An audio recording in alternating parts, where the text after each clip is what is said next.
BNP থেকে নির্বাচিত এমন অনেক সংসদ সদস্য আছেন যারা এখনো পর্যন্ত শপথ নিতে পারেন নাই, কারণ তারা ঋণখেলাপি অবস্থায় আছেন। কৃষি ঋণ গ্রহণ করেন এমন অনেক পরিবার আছে যারা অল্প কিছু টাকা 20,000 30,000 টাকার জন্য তাদের পরিবারগুলো তছনছ হয়ে যায়।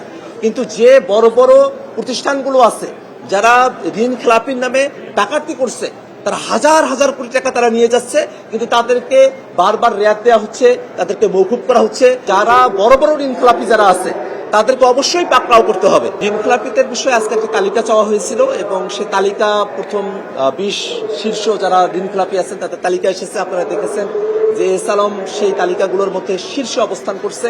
আরো অনেকগুলো প্রতিষ্ঠান এখানে আছে।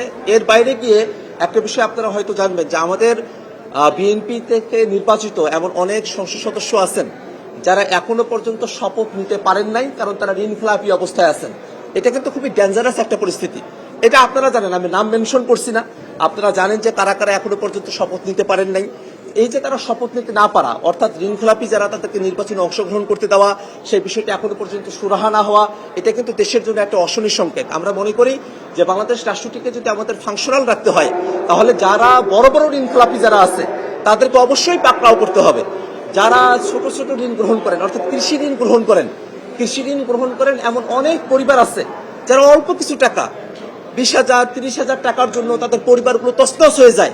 কিন্তু যে বড় বড় প্রতিষ্ঠানগুলো আছে যারা ঋণখেলাপির নামে ডাকাতি করছে, তারা হাজার হাজার কোটি টাকা তারা নিয়ে যাচ্ছে, কিন্তু তাদেরকে বারবার রেয়াত দেওয়া হচ্ছে, তাদেরকে মওকুফ করা হচ্ছে, তাদেরকে রিশিডিউল করা হচ্ছে, নানাভাবে তাদেরকে টিকিয়ে রাখার একটা প্রবণতা এখানে রয়েছে।